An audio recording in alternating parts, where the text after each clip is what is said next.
किसी समय की बात है। एक छोटे से गांव में रमेश नाम का एक गरीब किसान रहता था। उसकी जिंदगी में संघर्ष ही संघर्ष था। हर साल वह बड़ी मेहनत से अपनी फसल उगाता, लेकिन कभी सूखा पड़ता तो कभी बाढ़ आ जाती। कभी कभी मौसम की मार से उसकी फसल खराब हो जाती और वह निराश हो जाता था। वह सोचता था कि शायद भाग्य ने उसकी किस्मत में गरीबी और दुख ही लिखा है। रमेश के गांव में एक बुजुर्ग संत रहते थे, जो अपने ज्ञान और आध्यात्मिकता के लिए मशहूर थे। रमेश अक्सर संत के पास जाता और अपने दुखड़े सुनाता। एक दिन रमेश ने संत से कहा, महाराज, मैं अपनी पूरी जिंदगी मेहनत की, लेकिन फिर भी मुझे कभी सफलता नहीं मिली। क्या मेरी किस्मत में केवल दुख ही लिखा है? क्या मैं कभी अपने भाग्य को बदल नहीं सकता?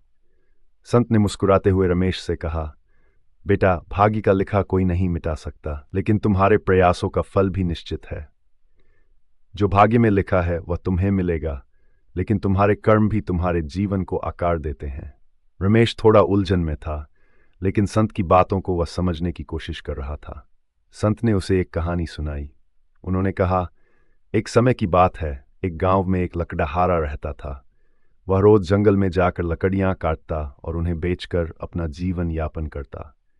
एक दिन जब वह लकड़ियां काट रहा था तो उसे एक सोने का सिक्का मिला। वह बहुत खुश हुआ और सोचने लगा कि शायद ये उसकी किस्मत का संकेत है। उसने सिक्के को संभाल कर रखा और सोचा कि अब उसे मेहनत करने की जरूरत नहीं है। अगले दिन वह लकड़ी काटने नहीं गया और सिक्के के सहारे बैठा रहा। कुछ समय बाद उसकी जमा पूंजी खत्म हो गई। उसे फिर से लकड़ी काटने जाना पड़ा, लेकिन अब उसका शरीर कमजोर हो चुका था और वह पहले जैसी मेहनत नहीं कर पा रहा था। लकड़ियां भी कम मिलने लगीं।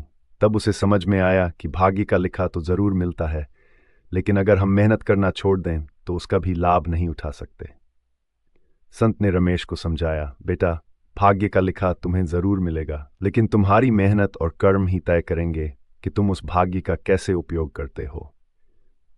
अगर तुम मेहनत से डरोगे या भाग्य के भरोसे बैठ जाओगे तो तुम्हें वह भी नहीं मिलेगा जो तुम्हारे भाग्य में लिखा है।